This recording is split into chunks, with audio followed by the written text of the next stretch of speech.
Hi, and thanks for joining us. I'm Katie Hampshire, a director of the charity Education Employers, and I'm delighted to be joined today by Saeed Atcha. Saeed is the founder and CEO of Youth Leads, which is one of Britain's only youth-led charities. It focuses on skills development, youth voice, and life readiness for Greater Manchester's young people. He was the youngest CEO to receive Her Majesty the Queen's Award for Voluntary Service, an MBE for the charity, and in addition to running the charity is Deputy Lieutenant of Greater Manchester and a Social Mobility Commissioner at the Cabinet Office, and a fellow Bolton person as well as me. So we wanted to take the opportunity to talk to Saeed today about the basis of our flagship programme, Inspiring the Future, and its counterpart for primary schools, Primary Futures, which seeks to ensure children and young people, no matter what their background, get to hear from a diverse range of role models from the world of work. We recently released a report, Starting Early, which brings together evidence from the UK and internationally about the impact of interactions between children and volunteers in the world of work right from primary level. You can see more about that report on our website, including a short interview with the report's author, Chris Percy. But for today, we really wanted to hear from Saeed, and given his wealth of experience in supporting young people and his views. So Saeed, if you just say a quick hello. Hello, lovely to be here. Oh, just great to have you here. So Saeed, just to start off, why do you think it's important for children and young people to meet a range of role models from the world of work? Well, I think if we step back a little bit and slightly reframe and say, what would happen if young people aren't able to meet a range of role models? And the answer to that is that as a society, we are at risk of wasting talent. If young people don't see role models as early as possible, then they might start to rule out some career options based on preconceptions of gender, ethnicity, or class. And for young people, you can't be what you can't see. And that is crucially important, that actually we put as many realistic role models that people can relate to in front of children and young people. Okay. So specifically, how do you think this will impact on social mobility? That's part of one of your many roles. Yeah, so I'm the Social Mobility Commissioner that holds portfolio for young people and vulnerable groups. So I spend a lot of time speaking to young people and finding out about what works in the social mobility space. But we already know that the most advantaged or the most privileged people already have good networks. Networks are crucially important to one's social mobility. If you're a child or young person in an environment where your parents are professionals, they're in well-paying jobs, the likelihood is when you have dinners with friends and when there's gatherings and things like that, you're going to see that actually their friends, your parents' friends, have similar jobs, are in similar fields, and it's very, very easy to get work experience and to be exposed to the professional world, for example. When you're not from that background, it's very rare that you would come into contact with people who are in these professional or well-paying jobs. And I think of my own story here, and before I entered the charity sector, or even the very first part of my career when I worked in radio, I didn't know anybody who worked in media. I didn't know anybody who worked in the charity sector. All I knew was I grew up in care. So all I knew was the jobs that my family did and the jobs when I was in care, well, they were foster carers, and that was the only job that they did. So I knew the health field because I was always speaking to the school nurse. I knew what I was exposed to in school. I knew I didn't really know much else. But actually, it was when I was in school and the regional radio station, it was Key 103 at the time, came into school with their bus, their radio bus, which had a studio on it. They came into school and they took some students onto the bus, and we were able to learn a little bit about radio. And if I didn't have that, then I probably wouldn't have thought that I could ever get into it. And in the end, I did. I got in contact with Key 103. I was able to make those networks, and I ended up broadcasting across the UK on 12 different stations. So I can clearly see that journey from having those realistic role models in front of me. How that then impacts social mobility, well, I'm 24. I've been able to have a decent career so far. I've been able to buy a house. I'm still in a good job, and so it's very clear. You can see that journey.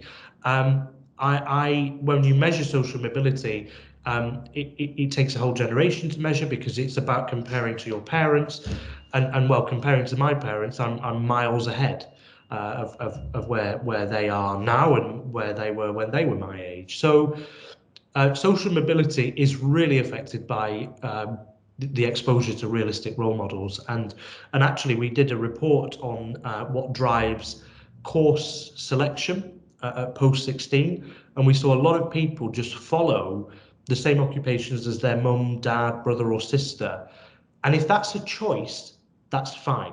You know, we're not saying everybody has to be in a professional job, but you've got to have diversity and you've got to have that opportunity of choice. You know, but if you're becoming a brickie because your dad's in that trade, and you've not benefited from knowing what else is there around you, then when we're not setting our young people up correctly, we're not setting our children up to make those choices. So that's what I would say in terms of social mobility is the impact. One of the other points you pointed to earlier was around tackling potential stereotypes. Do you want to just expand a little bit on what that means within this context? Yeah, so when we think about stereotypes, we think about the kind of gender stereotypes, you think about ethnicity stereotypes. You have to tackle those stereotypes very, very early on. And I think there's already been a lot of work done to do that. And we just have to continue with that kind of work in trying to smash down those barriers that are in the way. Culturally as well, I remember, you know, when I was working in radio, I was working in music radio, and I was actually, I think, the only um, uh, Indian Muslim radio presenter on commercial radio in Britain. Wow. Only one. And when I left, I don't think there is in any of the major groups still. And this is 5 years on. Mm. And so those kinds of things, again, it brings you back to the whole, you can't be what you can't see. And unless you have those people there that are able to go into schools, whether that is virtual or not, because you know children and young people are in schools again themselves in person. So having them on the screen, building that network is crucially important. Yeah. Thank you. I can't believe that on the radio thing, but it shows we've still got a little way to go. But as you say, the more we can kind of get in front of children and young people from an early age and say, this is where you can go. These are the options. This is what you can reach towards, and break those barriers down, the better on this.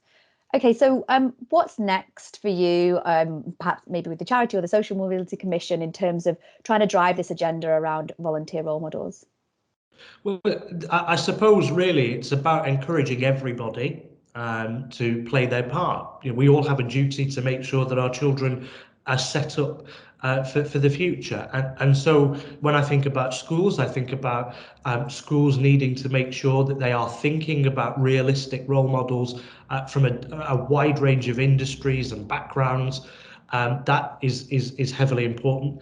I think it's also important that businesses use their resources, and their biggest resource, their best resource, is their staff, and it's going out there doing outreach in schools. But what I say to businesses is really focus on schools that are in disadvantaged areas, or schools that are in social mobility cold spots like Blackpool or Oldham. Get into those schools because you will have the biggest impact. It's schools where you maybe traditionally wouldn't think to go, to do that outreach activity, to share the stories of staff that may be relatable. And if you're going to a school in a predominantly BAME area, then get your senior BAME staff to deliver that outreach, because that whole piece around, I can see that, I can manifest that, I'm going to be that person in the future, that is so important. And I see that week in, week out. It's about being accessible, it's about being real, and it's about being as diverse as your organization is. Yeah. Thank you so much, Saeed. It's really great to hear about that, and what a good call to action around that as well. Through Inspiring the Future, we've done a fair bit of work in some of those cold spots, Blackpool being one of them, and we're looking forward to working with the schools in that area over the next year.